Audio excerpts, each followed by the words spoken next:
Plymouth Rock and the Pilgrims by Mark Twain. Address at the First Annual Dinner, N.E. Society, Philadelphia, December 22, 1881.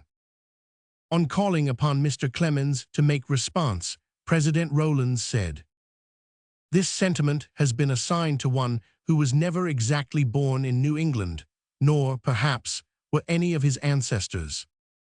He is not technically, therefore, of New England descent. Under the painful circumstances in which he has found himself, however, he has done the best he could. He has had all his children born there and has made of himself a New England ancestor. He is a self-made man. More than this, and better even, in cheerful, hopeful, helpful literature, he is of New England ascent. To ascend there in anything that's reasonable is difficult, for confidentially, with the door shut, we all know that they are the brightest, ablest sons of that goodly land who never leave it, and it is among and above them that Mr. Twain has made his brilliant and permanent ascent, become a man of mark. I rise to protest. I have kept still for years, but really I think there is no sufficient justification for this sort of thing. What do you want to celebrate those people for? Those ancestors of yours of 1620, the Mayflower tribe, I mean. What do you want to celebrate them for? Your pardon, the gentleman at my left assures me that you are not celebrating the Pilgrims themselves, but the landing of the Pilgrims at Plymouth Rock on the 22nd of December. So you are celebrating their landing. Why, the other pretext was thin enough, but this is thinner than ever. The other was tissue, tinfoil, fish bladder, but this is gold leaf. Celebrating their lauding. What was there remarkable about it, I would like to know. What can you be thinking of? Why, those Pilgrims had been at sea 3 or 4 months. It was the very middle of winter. It was as cold as death off Cape Cod there. Why shouldn't they come ashore? If they hadn't landed, there would be some reason for celebrating the fact. It would have been a case of monumental leather-headedness, which the world would not willingly let die. If it had been you, gentlemen, you probably wouldn't have landed, but you have no shadow of right to be celebrating in your ancestors' gifts which they 999 not exercise, but only transmitted. Why to be celebrating the mere landing of the Pilgrims, to be trying to make out that this most natural and simple and customary procedure was an extraordinary circumstance, a circumstance to be amazed at and admired, aggrandized and glorified at orgies like this for 260 years. Hang it, a horse would have known enough to land. A horse, pardon again. The gentleman on my right assures me that it was not merely the landing of the Pilgrims that we are celebrating, but the Pilgrims themselves. So we have struck an inconsistency here. One says it was the landing, the other says it was the Pilgrims. It is an inconsistency characteristic of your intractable and disputatious tribe, for you never agree about anything but Boston. Well then, what do you want to celebrate those Pilgrims for? They were a mighty hard lot, you know it.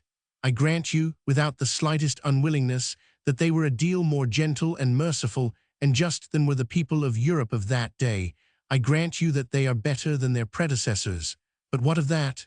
That is nothing. People always progress. You are better than your fathers and grandfathers were. This is the first time I have ever aimed a measureless slander at the departed, for I consider such things improper. Yes, those among you who have not been in the penitentiary, if such there be, are better than your fathers and grandfathers were. But is that any sufficient reason for getting up annual dinners and celebrating you? No, by no means, by no means. Well, I repeat, those Pilgrims were a hard lot. They took good care of themselves, but they abolished everybody else's ancestors. I'm a border ruffian from the state of Missouri. I'm a Connecticut Yankee by adoption. In me, you have Missouri morals, Connecticut culture. This, gentlemen, is the combination which makes the perfect man. But where are my ancestors? Whom shall I celebrate? Where shall I find the raw material? My first American ancestor, gentlemen, was an Indian, an early Indian. Your ancestors skinned him alive, and I am an orphan. Not one drop of my blood flows in that Indian's veins today. I stand here, lone and forlorn, without an ancestor. They skinned him, I do not object to that if they needed his fur, but alive, gentlemen, alive. They skinned him alive, and before company, that is what rankles. Think how he must have felt, for he was a sensitive person and easily embarrassed. If he had been a bird, it would have been all right, and no violence done to his feelings, because he would have been considered dressed. But he was not a bird, gentlemen, he was a man, and probably one of the most undressed men that ever was. I ask you to put yourselves in his place. I ask it as a favor. I ask it as a tardy act of justice. I ask it in the interest of fidelity to the traditions of your ancestors. I ask it that the world may contemplate, with vision unobstructed by disguising swallowtails and white cravats, the spectacle which the true New England society ought to present. Cease to come to these annual orgies in this hollow modern mockery, the surplusage of raiment. Come in character, come in the summer grace, come in the unadorned simplicity, come in the free and joyous costume which your sainted ancestors provided for mine. Later ancestors of mine were the Quakers William Robinson, Marmaduke Stevenson, et al. Your tribe chased them out of the country for their religion's sake, promised them death if they came back. For your ancestors had forsaken the homes they loved, and braved the perils of the sea, the implacable climate, and the savage wilderness, to acquire that highest and most precious of boons, freedom for every man on this broad continent to worship according to the dictates of his own conscience, and they were not going to allow a lot of pestiferous Quakers to interfere with it.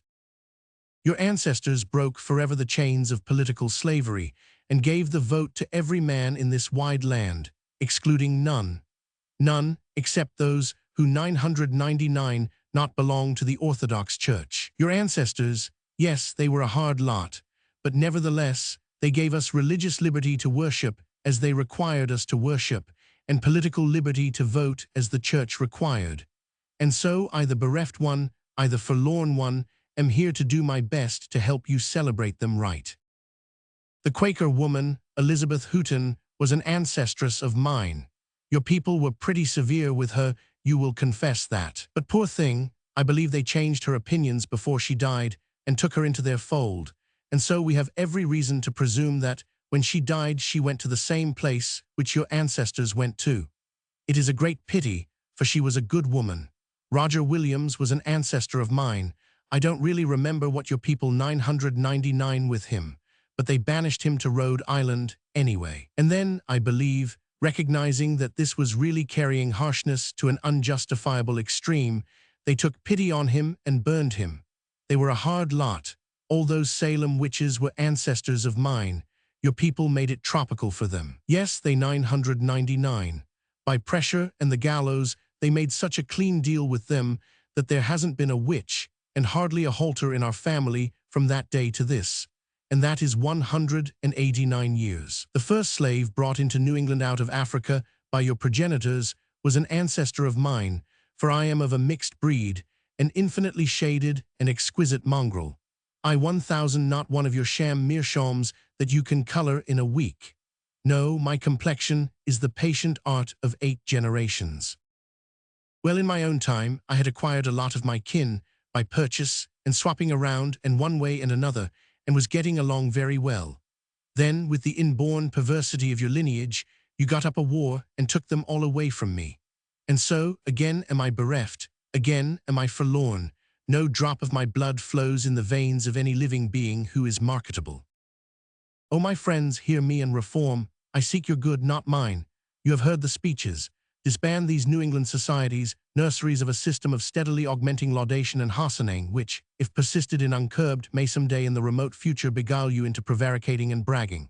Oh, stop, stop, while you are still temperate in your appreciation of your ancestors. Hear me, I beseech you, get up an auction and sell Plymouth Rock. The Pilgrims were a simple and ignorant race. They never had seen any good rocks before, or at least any that were not watched, and so they were excusable for hopping ashore in frantic delight and clapping an iron fence around this one. But you gentlemen are educated, you are enlightened. You know that in the rich land of your nativity, opulent New England, overflowing with rocks, this one isn't worth, at the outside, more than 35 cents. Therefore, sell it before it is injured by exposure, or at least throw it open to the patent medicine advertisements and let it earn its taxes. Yes, hear your true friend, your only true friend, list to his voice.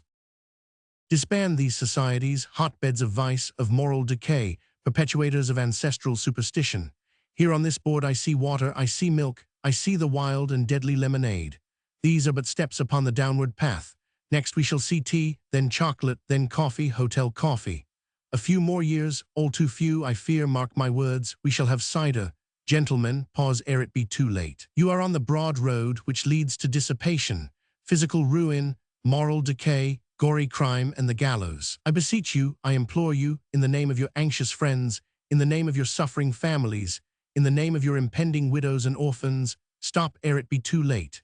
Disband these New England societies, renounce these soul-blistering saturnalia, cease from varnishing the rusty reputations of your long-vanished ancestors, the super-high moral old ironclads of Cape Cod, the pious buccaneers of Plymouth Rock. Go home and try to learn to behave. However, chaff and nonsense aside, I think I honor and appreciate your Pilgrim stock as much as you do yourselves, perhaps, and I endorse and adopt a sentiment uttered by a grandfather of mine once, a man of sturdy opinions, of sincere make of mind, and not given to flattery. He said, people may talk as they like about that Pilgrim stock, but after all's said and done, it would be pretty hard to improve on those people. And as for me, I don't mind coming out flat-footed and saying there ain't any way to improve on them, except having them born in Missouri.